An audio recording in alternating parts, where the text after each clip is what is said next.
Good evening. My name is Amanda Waugh.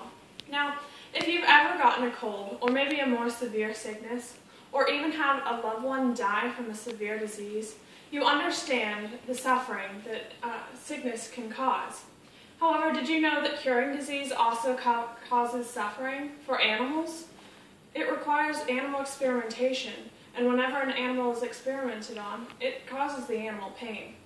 Animal experimentation for medical purposes is necessary, but how can we find cures without causing as much animal cruelty as we cause now? Today, I will persuade you that by researching and using alternative methods, scientists can reduce the amount of pain that an animal must endure, while at the same time still finding cures for disease. The problem with animal testing is this. Although it is necessary, the experimentation causes a great deal of pain to animals. Now, animal testing is needed.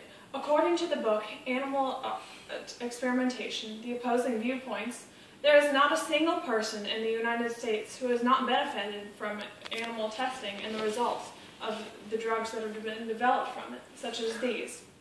Now, animal testing does cause suffering, but it is a necessary evil.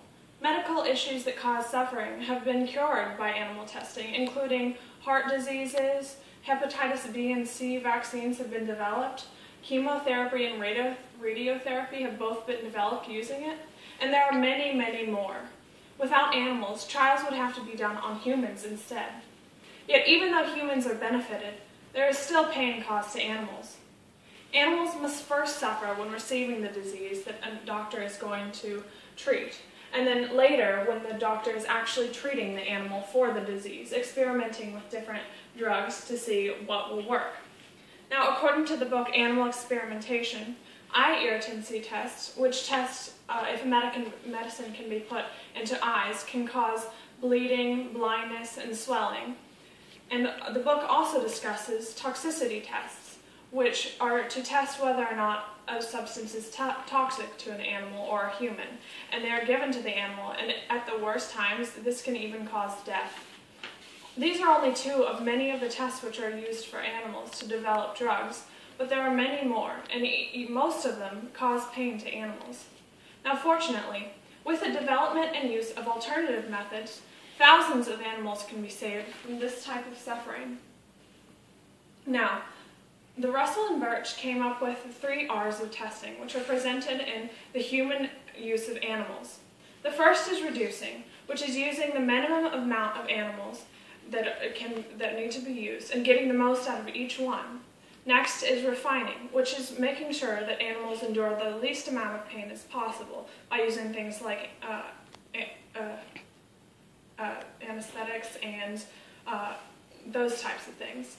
And finally, they replace by using alternative methods for animal testing.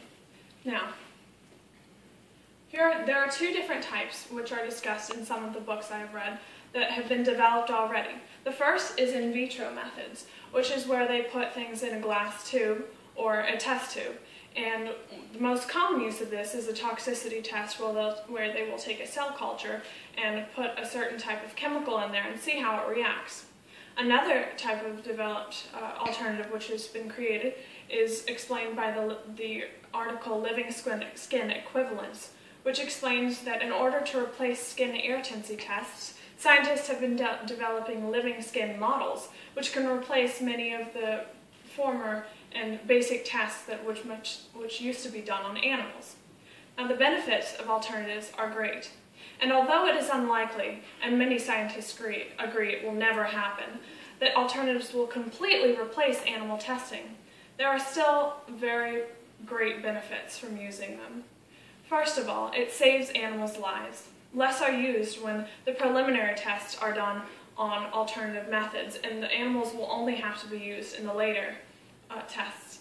Then, according to the New England Anti-Vivisection Society, they explain that animal tests are most of the time accurate, but alternatives are even more accurate, and they're more cost-effective because animals require housing, food, water, veterinary care, But alternatives do not require any of this.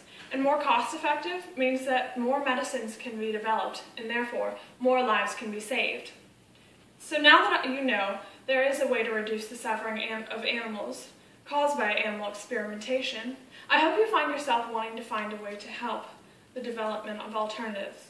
To anyone who is going into the scientific field, maybe you'll go on to develop an alternative method yourself. And to everyone else, there are several ways you can help. By buying cosmetics which have been not tested on animals, you support people by showing them you care. Every type of drug has to be used with an animal test before it can go into society, but cosmetics don't have this limitation. So by choosing ones that have not been developed with animal testing, you show that you care about the animals and that you want to save them from suffering. And finally, you can spread the word. Let other people know that there is a way that they can help reduce animal suffering, and share with them what they can do to help. Thank you.